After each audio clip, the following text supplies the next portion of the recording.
Good morning, fourth grade. Mr. Armano from Syracuse Academy of Science and Citizenship. I have our continuation of our brand new read aloud book, Harry Potter and the Sorcerer's Stone. I finished about midway through chapter 1. These chapters are going to be a lot longer than our previous book holds, so I'm going to break them down accordingly. This way you guys are not going to get overwhelmed with the amount of material in each video, right? I want to keep the videos short. I don't want to make 15-20 minute videos of me just reading for you guys, because you're going to lose detail, in the time. So, second part of chapter 1, The Boy Who Lived. Mr. Dursley might have been drifting into an uneasy sleep, but the cat on the wall outside was showing no sign of sleepiness. It was sitting as still as a statue, its eyes fixed unblinkingly on the far corner of Private Drive. It didn't so much as quiver when a car door slammed on the next street, nor when two owls swooped overhead. In fact, it was nearly midnight before the cat moved at all. A man appeared on the corner the cat had been watching, appeared so suddenly and silently you'd have thought he just popped up out of the ground. The cat's tail twitched and its eyes narrowed. Nothing like this man had ever been seen on Private Drive. He was tall, thin, and very old, judging by the silver of his hair and beard, which were both long enough to tuck into his belt. He was wearing long robes, a purple cloak that swept the ground, and high-heeled buckled boots. His blue eyes were light, bright, and sparkling behind half-moon spectacles, and his nose was very long and crooked, as though it had been broken at least twice. This man's name was Albus Dumbledore. Albus Dumbledore didn't seem to realize that he had just arrived in a street where everything from his name to his boots was unwelcome. He was busy rummaging in his cloak looking for something, but he did seem to realize he was being watched, because he looked up suddenly at the cat, which was still staring at him from the other end of the street. For some reason, the sight of the cat seemed to amuse him. He chuckled and muttered, "I should have known." He found what he was looking for inside his pocket. It seemed to be a silver cigarette lighter. He flicked it open, held it up in the air, and clicked it. The nearest street lamp went out with a little pop. He clicked it again. The next lamp flickered in the darkness. 12 times he clicked the put-outer, until the only lights left on the whole street were two tiny pinpricks in the distance, which were the eyes of the cat watching him. If anyone looked out of their window now, even beady-eyed Mrs. Dursley, they wouldn't be able to see anything that was happening down on the pavement. Dumbledore slipped the put-outer back into his cloak and set off down the street toward number 4, where he sat down on the wall next to the cat. He didn't look at it, but after a moment he spoke to it. "Fancy seeing you here, Professor McGonagall." He turned to smile at the tabby, but it had gone. Instead, he was smiling at a rather severe-looking woman who was wearing square glasses, exactly the shape of the markings the cat had around its eyes. She, too, was wearing a cloak, an emerald one. Her black hair was drawn into a tight bun. She looked distinctly ruffled. "How did you know it was me?" she asked. "My dear Professor, I've never seen a cat sit so stiffly." "You'd be stiff if you'd been sitting on a brick wall all day," said Professor McGonagall. "All day? When you could have been celebrating? I must have passed a dozen feasts and parties on my way here." Professor McGonagall sniffed angrily. "Oh yes, everyone's celebrating all right," she said impatiently. "You'd think they'd be a bit more careful, but no, even the Muggles have noticed something's going on. It was on their news." She jerked her head back at the Dursleys' dark living room window. "I heard it. Flock of owls, shooting stars. Well, they're not completely stupid. They were bound to notice something. Shooting stars down in Kent. I'll bet that was Daedalus Diggle. He never had much sense." "You can't blame them," said Dumbledore gently. "We've had precious little to celebrate for 11 years. "I know that," said Professor McGonagall irritably, "but that's no reason to lose our heads. People are being downright careless out on the streets in broad daylight, not even dressed in Muggle clothes, swapping rumors." She threw a sharp, sideways glance at Dumbledore here, as though he was hoping to tell her something, but he didn't, so she went on. "A fine thing it would be if, on the very day you-know-who seems to have disappeared at last, the Muggles found out about us all. I suppose he really has gone, Dumbledore?" "It certainly seems so," said Dumbledore. "We have much to be thankful for. Would you care for a lemon drop?" "A what?" "A lemon drop. They're kind of a Muggle sweet I'm rather fond of." "No, thank you," said Professor McGonagall coldly, as though she didn't think this was a moment for lemon drops. "As I say, even if you-know-who has gone, my dear Professor, surely a sensible person like yourself can tell him by his name. All this you-know-who nonsense for 11 years I've been trying to persuade people to call him by his proper name. Voldemort." Professor McGonagall flinched, but Dumbledore, who was unsticking 2 lemon drops, seemed not to notice. "It all gets so confusing if we keep saying you-know-who. I have never seen any reason to be frightened of saying Voldemort's name. I know you haven't, said Professor McGonagall, sounding half exasperated, half admiring. But you're different. Everyone knows you're the only one you know. Oh, all right. Voldemort was frightened of. You flatter me, said Dumbledore calmly. Voldemort had powers I will never have. Only because you're too, well, noble to use them. It's lucky it's dark. I haven't blushed so much since Madame Pomfrey told me she liked my new earmuffs. Professor McGonagall shot a sharp look at Dumbledore and said, The owls are nothing next to the rumors that are flying around. You know what everyone's saying?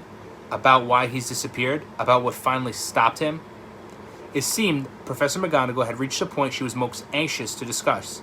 The reason she had been waiting on a cold, hard wall all day, for neither as a cat nor as a woman had she fixed Dumbledore with such a piercing stare as she did now.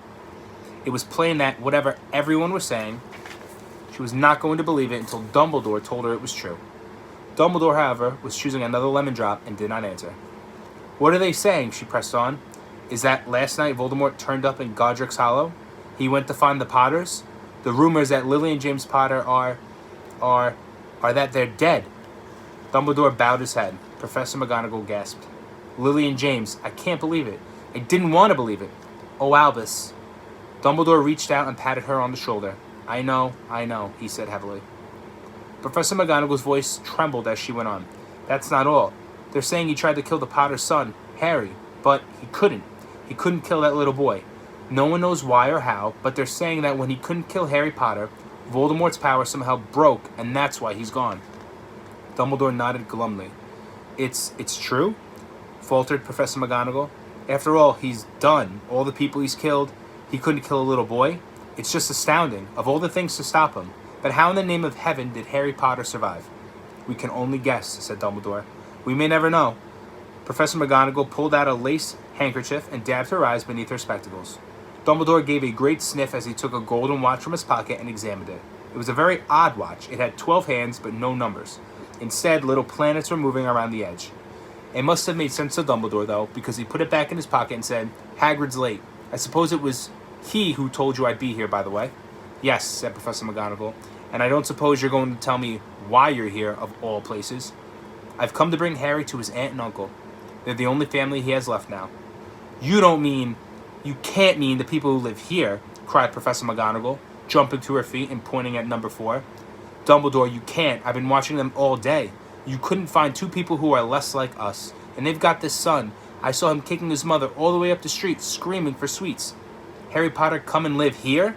It's the best place for him, said Dumbledore firmly. His aunt and uncle will be able to explain everything to him when he's older. I've written them a letter. A letter? Repeated Professor McGonagall faintly, sitting back down on the wall.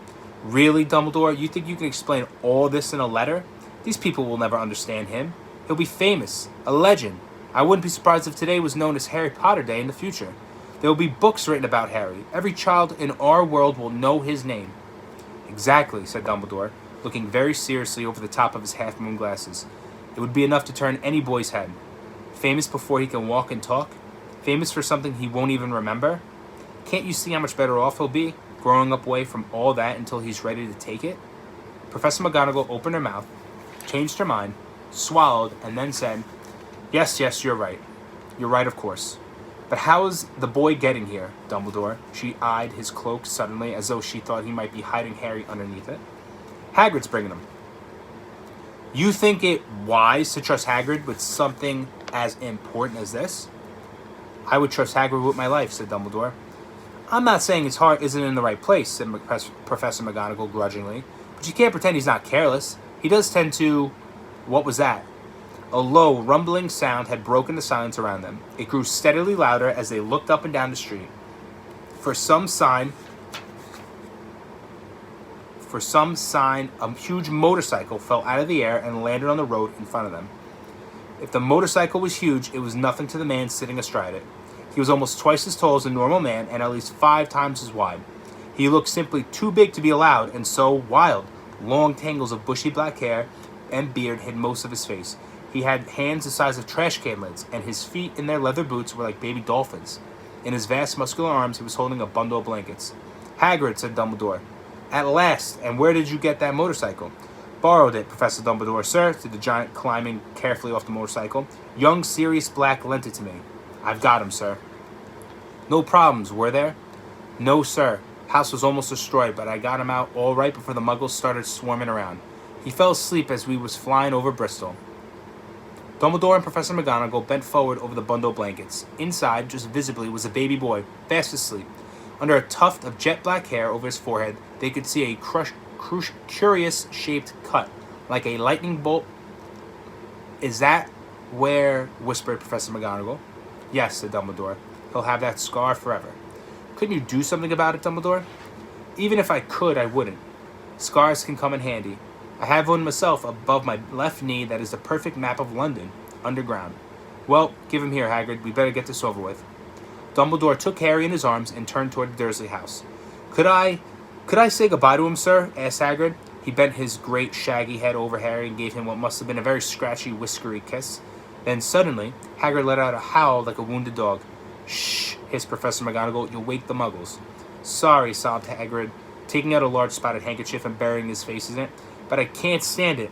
Lily and James dead, and poor little Harry off to live with muggles. Yes, it's all very sad, but get a grip of yourself, Hagrid, or we'll be found, Professor McGonagall whispered. He laid Harry gently on the doorstep, took a letter out of his cloak, tucked it inside Harry's blankets, then came back for the other two. For a full minute, the three of them stood and looked at the little bundle. Hagrid's shoulders shook. Professor McGonagall blinked furiously, and the twinkling light that usually shone from Dumbledore's eyes seemed to go out. Well, said Dumbledore finally, that's that. We've no business staying here. We may as well go and join the celebrations. Yeah, said Hagrid in a very muffled voice. I'll be taking Sirius's bike back. Good night, Professor McGonagall, Professor Dumbledore, sir. Wiping his streaming eyes on his jacket sleeve, Hagrid swung himself under the motorcycle and kicked the engine into life. With a roar, it rose into the air and off into the night. I shall see you soon, I expect, Professor McGonagall, said Dumbledore, nodding to her. Professor McGonagall blew her nose in reply. Dumbledore turned and walked back down the street. On the corner, he stopped and took out the silver put-outer. He clicked it once, and 12 balls of light sped back to their street lamps so that Private Drive glowed suddenly orange, and he could make out a tabby cat slinking around the corner at the other end of the street. He could just see the bundle of blankets on the step of number 4. Good luck, Harry, he murmured. He turned on his heel, and swish of his cloak, he was gone. A breeze ruffled the neat hedges of Private Drive, which lay silent and tidy under the inky sky. The very last place you would expect astonishing things to happen. Harry Potter rolled over inside his blankets without waking up.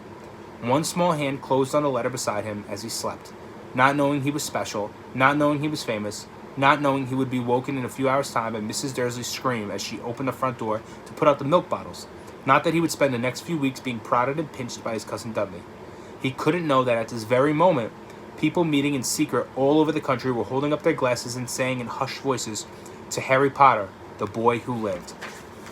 So, that is chapter 1 in conclusion. I'm going to be posting 2 questions to this video. You guys are going to be able to see it on Google Classroom. I love and miss you. I'll see you guys later. Bye.